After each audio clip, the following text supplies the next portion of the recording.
Radio Red de RCN. Grandes audiencias. En la hora de la verdad. Al oído.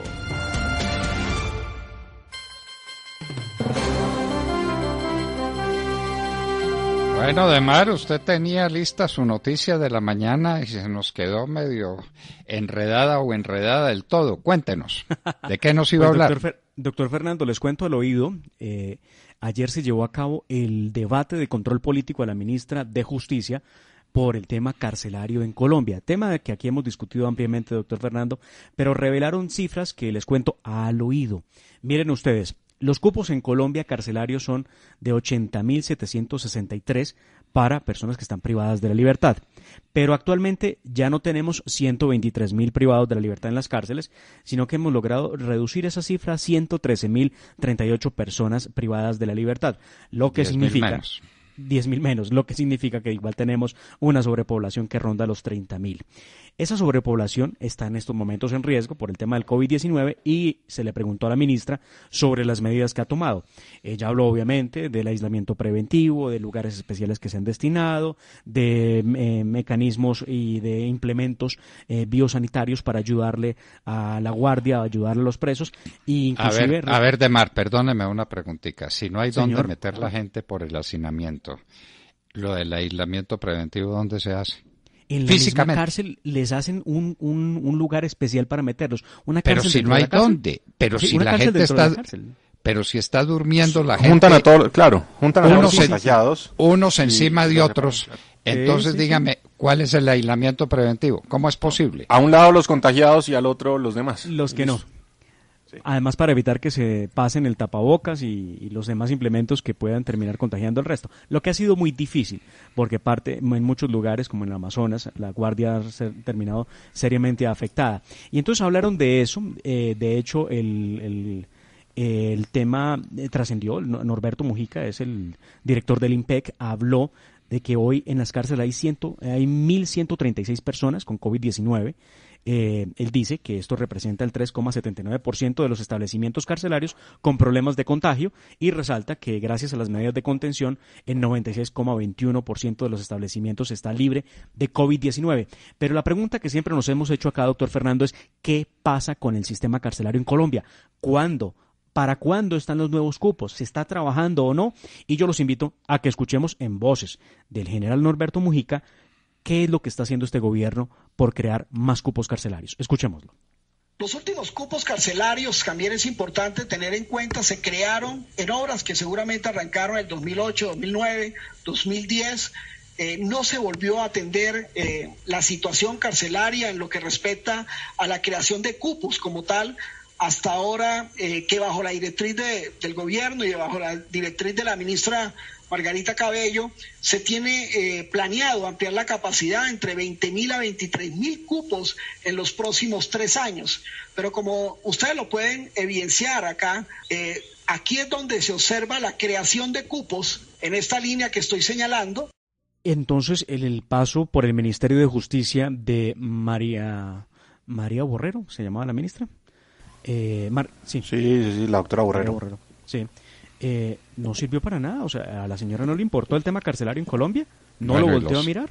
Los 8 años de Juan Manuel Santos, ¿qué? Bueno, es que ya sabemos que Juan Manuel Santos se dedicó a despachar gente de las cárceles para darle libertad condicionada o impunidad en el caso de las FARC, y ahí tiene usted que el debate giró en torno a eso. A ver, pero el doctor Mujica, ¿es coronel? ¿Es qué?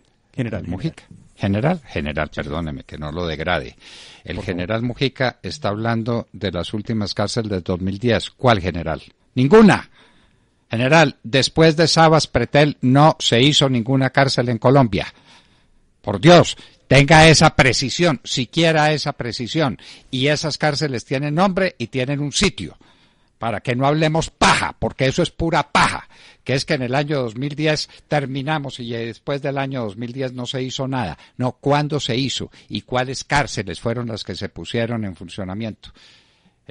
Es que por Dios, yo sí hubiera esperado del general Mujica una precisión distinta, ¿no? Hubiera pensado que el director del INPEC sabía mejor qué era lo que estaba manejando. El sistema carcelario del país es un desastre, es una catástrofe. la gente vive en hacinamiento. ¿Cuáles son las medidas que se pueden tomar para que la gente trabaje, para que tenga un horizonte? En mi época estuvimos adelantando esas tareas y se estuvieron adelantando con mucha fuerza, con mucha energía. ¿Qué hace un preso que está encima de otro todo el día? Pues nada, tener malos pensamientos y tener malas ideas y adiestrarse más en el camino del delito. Eso es lo que son las cárceles. Un foco de propagación del peor virus, que es el virus de la delincuencia. De allá no sale una persona resocializada, sale una persona resentida y mucho más capaz de cometer delitos que como entró. Esa es la verdad. Mire, doctor, esa es la verdad. Usted sale con un doctorado en sicariato, doctor Fernando. Pero claro que no? sí. Cierran por un robo menor y sale sicario, es la verdad. ¿Por qué no nos muestra un taller? ¿Por qué no nos muestra un centro de rehabilitación de verdad, donde los presos tengan capacidad para trabajar, inclusive para ganar algún dinero? No hay política carcelaria, no la hay. No es que sea mala, es que sencillamente no la hay, general Mujica. Diga la verdad. Y que las medidas de contención que se han dictado, ¿cuáles medidas de contención? A ver, dígame cuáles. Esa es la de dar el jabón antibacterial, los 60 tapabocas. Sí, el que se toman, ¿no? Porque es que el que se toman con Fresco Royal se lo terminaron terminaron tomando en una de las cárceles. Seamos serios. Pero mire, doctor Fernando, no hubo política carcelaria durante la época del presidente Santos y tenemos que decirlo con dolor, tampoco la ha habido ahora. Y entonces ahí habló de 23.000 cupos que tienen planeados. Aquí para planear y para anunciar somos unas fieras. A ver, ¿cuáles son los recursos que están disponibles para construir cárceles nuevas y para darle a las cárceles vigentes espacios para la rehabilitación de los presos? Hablemos, digamos en serio. ¿Hay política carcelaria como parte de una política criminal? No la hay, no la hay. El que llega malo a la cárcel no sale malo, sale peor, porque las cárceles son focos infecciosos en Colombia, sin ningún elemento de rehabilitación, sin ninguna perspectiva para que eso ocurra. Bueno, mire, les dejo este dato. Política carcelaria. De acuerdo con el índice global de impunidad, para el 2019 Colombia ocupaba el 5º lugar de impunidad en América Latina. Por encima están Venezuela, México, Perú y Brasil. A nivel global, el país se ubica en el lugar 8º entre 59 países que se midieron sobre temas de impunidad. Imagínense ustedes, el nivel de impunidad en Colombia ronda el 90% en la mayoría de los delitos. Oigan la cifra, el 90%. Y lo demás, donde se logra procesar, pues también impunidad por vencimiento de términos, ¿no? Imagínense ustedes, seguramente iba a decir usted, imagínense ustedes que no hubiera esos niveles de impunidad, que la justicia en verdad funcionaría. ¿Dónde mete usted a todos esos no habría presos? dónde meter a nadie, Sergio. No diga, por favor, que aumentemos la impunidad. Oiga, doctor Londoño, y política carcelaria sí hay para los mayores de 70, ¿no? Bueno, algunos. Sí, a los mayores de 70 sí nos metieron a la cárcel a todos. Nos van a dejar salir como a los presos. ¿Usted ha visto a los presos en los Estados Unidos que los sacan media hora a tomar el sol? Sí, entonces el presidente Duque nos dejó salir, es media hora cada 3 días o no sé qué, como a los presos. Le fue mejor ahí a Merlano. No de ideas, no de ideas que debe haber más de un mayor de 70 años buscando ya la soga. No. Le puede ir al odontólogo, Yo no sé qué bronca es la que le tiene el presidente Duque a los mayores de 70 años, no tengo ni idea. Alguna cosa le debió pasar, algo debe tener guardado en el fondo del alma contra los mayores de 70 años. A los que hay que cuidar, no, es a la inversa. Son los mayores de 70 años los que cuidan al resto de la gente, porque son los que tienen más experiencia, los que tienen más conocimiento, los que saben más cosas sobre la realidad nacional, sobre la vida. Tienen mucho que decir, encerrados, presos, pero pues los deja salir a tomar el sol. ¿Cómo es la cosa? 3 veces a la semana, como a los presos, señora, a los presos que los dejan salir a tomar el sol media hora por ahí cada tercer día. Bueno, muy bien. La justificación que hace el gobierno nacional es que de 712 fallecidos, 546 corresponden a personas mayores de 60 años. Y ese es pues el argumento con el que han extendido la cuarentena obligatoria, el confinamiento obligatorio de los mayores de 70 hasta el 31 de agosto. Pero ¿por qué no encierran entonces a los mayores de 60? La cifra es de mayores de 60. Claro, la cifra es de mayores de 60. Pero el encierro es para los mayores de 70. De 70, Bronca que sí, les tiene sí. el presidente, pero y puede salir a tomar el sol. Repito, como a los presos. Obviamente eso no se puede cumplir, eso es completamente irrealizable, no hay quien vigile eso, ni quien pues, ejecute eso, pero... Ya detrás de cada mayor de 70, porque ¿cómo controla usted que no salgan más de media hora, más de 3 veces a la semana, si ya habían salido 3 veces? Si no es con tecnología, como lo han hecho en China y en Corea del Sur, si no es con tecnología es imposible, y pues en Colombia no tenemos esa tecnología. Y si la tuviéramos, Sergio, ya habría alguien interponiendo una acción de tutela por violación ya a la vienen las privacidad tutelas, y a claro. los datos personales, y se Oiga, arma otro problema. De mar y al oído que apareció ya coronavirus en el Congreso. Sí, No se señor. está reuniendo presencialmente y ya hay coronavirus. Algunos genios de la política, de la oposición, de los progresistas o de la extrema izquierda, como también se les conoce, decidieron, recuerden ustedes, hace más de un mes, a asistir de manera semipresencial. Entonces, hay unos de ellos que van, hacen el show en el Congreso, se sientan allá porque el mandato popular los invitó a que fueran al Congreso. Y resulta que acaban de aparecer 14 miembros de la institución de la policía con síntomas de COVID-19. 3 de ellos están en aislamiento especial en estos momentos. No sabemos a qué esquemas de seguridad pertenecen o en qué lugar se encontraban ubicados. Recordemos que esto es un dato importante.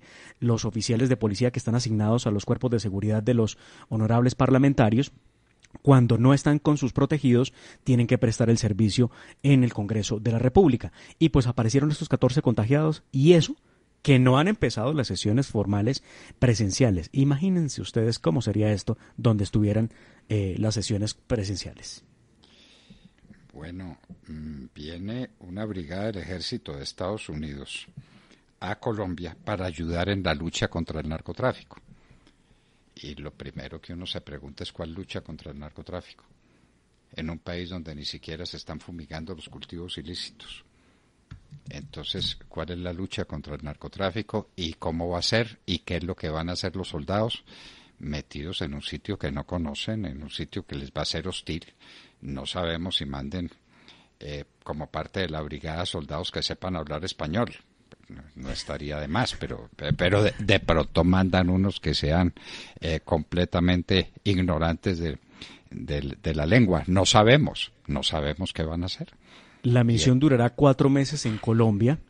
Están muy preocupados ya algunas voces en el Congreso que definitivamente no entiende uno cómo los legisladores desconocen la propia Constitución y el poder que tiene el presidente de la República.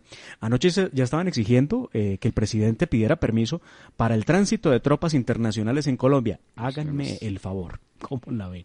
No es tránsito, por Dios. No es tránsito. Pero bueno, vaya, explíquele usted a ellos. Sí, no, tránsito no es. Muy bien.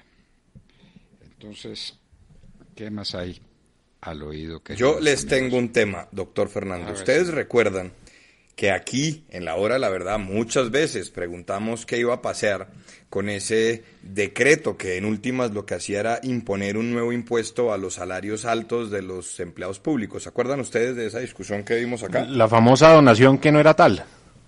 Muy bien, pues justo ayer la Asociación Sindical de Profesores Universitarios ya puso la primera demanda al respecto porque insiste el presidente de la famosa ASPU, Asociación Sindical de Profesores Universitarios, que en ningún caso el gobierno puede desmejorar los derechos sociales de los trabajadores mediante los decretos legislativos dictados durante un estado de emergencia, pero además sacan un argumento muy extraño y es que alegan el derecho a la igualdad y dicen que no puede ser que entonces los empleados públicos que ganen más de 10 millones de pesos tengan que ceder una parte de su salario debido a la emergencia y que los empleados del sector privado no tengan que proceder de la misma manera. Estoy seguro, doctor Fernando, que no demorarán en llegar nuevas demandas contra ese decreto y pues vamos a ver qué dice la rama judicial al respecto. Recordamos, la rama judicial dice poco porque ellos son los primeros que están ganando unos salarios exentos de impuestos, que es lo que subleva. Una persona que se gana en Colombia 30 y tantos millones de pesos al mes, pues tiene que pagar impuestos sobre esos 30 y tantos millones. Los congresistas y los magistrados de las altas cortes y los procuradores y los procuradores delegados y los fiscales, en fin, esos no tienen que pagar impuestos, porque el salario está de tal manera distribuido y fraccionado que está representado en su gran mayoría por dineros que no causan impuestos. ¿Eso es justo? ¿Eso está bien? Pero de eso no se habla. No les recorte el salario, que paguen impuestos como paga cualquier colombiano. No los pagan. Y los magistrados de las altas cortes calladitos la boca y no dicen nada.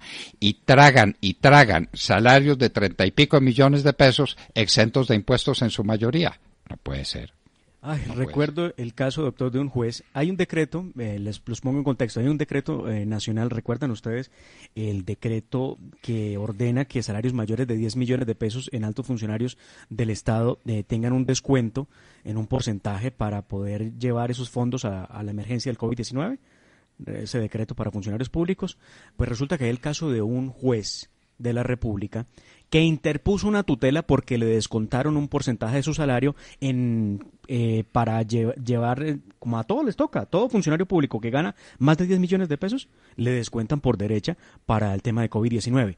A este juez le descontaron su porcentaje, porque gana más de 10 millones de pesos, interpuso una tutela y otro amigo, o sea, un juez, lo amparó y echó para atrás el descuento que le habían hecho. Increíble. Es que no puede ser. O sea, un juez decidiendo lo del amigo. No. Pero bueno, doctor Fernando, ayer temprano, leímos con mucho dolor y la verdad muy conmovidos un trino, Sergio, del alcalde de Medellín, del alcalde Quintero. Sí, el alcalde Quintero, que tiene a su esposa y a su hija hospitalizadas. La hija del alcalde de 5 meses de edad recibió un trasplante de hígado por parte de la madre, una operación muy compleja que duró 16 horas y parece, según informan desde el hospital, pues la recuperación va por buen camino y el trasplante estaría dando buenos resultados, lo cual pues celebramos desde acá, nos alegra muchísimo y enviamos también todo nuestro sentimiento de solidaridad con el alcalde Daniel Quintero Calle y toda su familia. Y elevamos nuestras oraciones al cielo. Pidamos por la recuperación de esa niña y por la recuperación de su madre. No faltaba más. Un deber elemental de caridad cristiana, el amor al prójimo, por encima de cualquier consideración. Sí, muy difícil estar en estas circunstancias personales, el alcalde de Medellín y a la vez pues lidiando con la pandemia. Muy duras las circunstancias para el alcalde. Y les cuento que ya hay voces que van a buscar que se congele, que se embargue el salario en un 50% de los congresistas de las FARC, porque pues esta es la Corporación Mil Víctimas que presentó una solicitud, adivinen ante quién, ante la Jurisdicción Especial para la Paz, para que se embargue los sueldos de los miembros de las FARC y de los demás que sean servidores públicos, para que esa plata vaya a un fondo de reparación para las víctimas. Porque recuerden ustedes, las FARC anunció una cantidad de dinero increíble en carreteras, cucharas, palos de escoba, traperos, pocillos y cucharas, pero esa plata no ha llegado y las víctimas no han recibido un solo peso. Y entonces, en una muy buena idea, uno de los abogados de esta corporación, el abogado Sebastián Moreno, le propone esto a la JEP. Vamos a ver qué va a responder la Justicia Especial para la Paz. ¿No creen ustedes que lo lógico sería que se diera el embargo? Sabemos que va a decir que no, Demar, es la JEP. Es la JEP. No, la JEP primero nos embarga a todos los demás. Claro. Esto pues es como ustedes lo están oyendo y uno se pregunta, la plata del narcotráfico, ¿dónde está? Porque estos son centavos. Que anunciaron cuánto. La menuda, esto es la menuda, claro. Centavos, esto es la menuda. ¿Cuánto valen las exportaciones de cocaína de Colombia al año? ¿Cuánto valen? Estábamos hablando, la última cifra que se dio fue de 15 billones de pesos al año. 15 billones sin costos. Lean los trabajos de Andrés Felipe Arias sobre eso, para que vean cuáles son los márgenes de ganancia que tienen estos bandidos, y esos son las FARC. Doctor si no... Fernando, y no sé si tuvieron ocasión de ver lo que dijo Timochenko. A Timochenko le preguntaron ayer que dónde estaba el dinero, y la respuesta de Timochenko fue: ese dinero quedó en manos de actores armados y de desertores. En ellos está gran parte del dinero encaletado. Hágame el favor. Hágame el favor. Claro, ellos no saben nada de nada. Ellos que fueron los directores, los que mandaron, los que mangonearon, ellos no tienen ni idea dónde está la platica. Hombre, no vengan con cuentos. Nos decían que hay hijos de estos bandidos que se están educando, entre comillas, pues no sé si se educarán en Suiza. Pero es que son ricos, riquísimos, ultra ricos. Pero estamos hablando de billones de pesos. Y entonces sale el fiscal, ay, Dios mío, el fiscal. Ay, el fiscal. Ay, sí. el fiscal. Ay, sí, Dios mío, sí, qué dolor de cabeza. Yo ayer lo leí y decía, ¿en serio el fiscal dice esto en el caso de la alcaldesa Claudia López y de su pareja? ¿Mandándole cariñitos en una entrevista? No tiene sentido, Demar. Yo ayer me decía alguien que por qué no el que mejor tiene el programa en vivo en redes sociales en vez de Nancy Patricia Gutiérrez era Barbosa, el fiscal. Porque pues a él sí que le gusta andar presentando temas, ¿no le parece? Y haciendo anuncios y diciendo cosas y no haciendo nada. Venga, pero si de programas en vivo se trata, más bien recordémosle a nuestros oyentes que estaremos en vivo en la tarde, hoy, como todos los jueves, acompañándolos a través de Facebook Live, a través de YouTube, en donde seguiremos además ahondando en estos temas, y nosotros que por ahí Demar también ya tiene preparadas unas perlitas para esta tarde. Esta tarde contaremos cómo fue la decisión un abrebocas en ahí, la Demar. Corte Constitucional y quién fue el voto decisivo para que se diera la impugnación de la sentencia de Andrés Felipe Arias. Contaremos eso. Entonces vamos a contar muchas cosas y vamos a volver sobre el tema de la economía, pero ¿por qué no nos dicen cuántos fueron los créditos que con garantía del gobierno se otorgaron y se entregaron físicamente y a qué empresas? Pero por favor, el país necesita la verdad. Y lo del salario, el 40% del salario mínimo, ¿a cuánta gente se entregó? Esto no es con anuncios, esto no es con programas de televisión, esto es con plata en mano. Eso es lo que la gente está pidiendo. Y me perdí. Habla usted de las garantías, hablan ustedes de las garantías, un tema que no se puede dejar de lado, la renuncia en estos momentos de Juan Carlos Durán, presidente del Fondo Nacional de Garantías. Vaya momento para renunciarle a esto, ¿no? Bueno, le quiero contar que las unidades de cuidados intensivos de Bogotá pasaron de una ocupación de 41.9, es decir, 42, a 44.6 en un día. Subieron 2.6. Bueno, y además porque no se hicieron las que Claudia Nayibe López prometió, ¿no? Ella había hablado de 4.800 unidades de cuidados intensivos para Bogotá, cuando la capital no alcanza las 1.000 unidades para pacientes COVID. Y les tengo un dato, ¿recuerdan ustedes el programa de la exministra y ahora consejera presidencial Nancy Patricia Gutiérrez? Pues les cuento que ayer no pude ver el programa porque no lo vi colgado en ninguna parte. Pero además les cuento que le fue mejor al conteo de visualizaciones en YouTube. Tenía 60 ayer, o sea, 24 horas después, y hoy ya tiene 154. Bueno, hay que apoyarla. Búsquenla. Buenísimo. No, buenísimo, Demar. Qué impresionante, la verdad. Nosotros una hemos alta tenido, consejería que tiene ese alcance. Nosotros hemos tenido para nuestro programa de los jueves en la tarde 35.000 personas que vieron y que entraron efectivamente, contada una sobre otra. Y los invitamos esta tarde para que nos escuchen, porque Ave María, si tenemos cosas para tratar. Ave María. Bueno, entonces hay una noticia muy importante por aislamiento preventivo obligatorio. Mincomercio suspendió los términos bajo los cuales un consumidor puede hacer efectiva una garantía. Ay, Dios mío, si estamos hablando de cosas de las que no deberíamos estar hablando en momentos de esta crisis tan pavorosa. ¿Cómo vamos a reactivar la economía? ¿Ah? No, esa es la pregunta que muchos se hacen. ¿Cómo y cuándo, además, no? Porque esa es la otra pregunta. ¿Cuándo empezamos a reactivarla?